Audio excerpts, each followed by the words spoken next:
Want to block adult websites on your iPhone permanently? In this video, I'll show you the quickest way to restrict adult content using your iPhone's built-in settings. Let's get started. First, open the Settings app on your iPhone.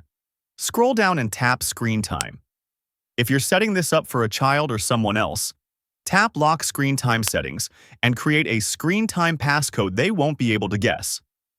This prevents anyone from changing these settings without the passcode. Now go back and tap Content and Privacy Restrictions.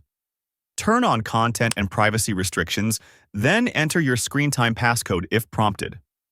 Next, tap App Store, Media, Web, and Games. Scroll down and select Web Content. Now choose Limit Adult Websites. Your iPhone will automatically block known adult websites.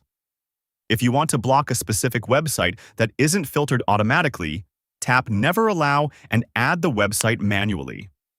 Likewise, if a safe website gets blocked by mistake, you can tap Always Allow and add it to the allowed list. That's all you need to do. Your iPhone will now help restrict access to adult content. I hope this video helped you. If it did, don't forget to leave a like, subscribe to the channel, and press the bell icon for more quick and easy iPhone tutorials. Thanks for watching.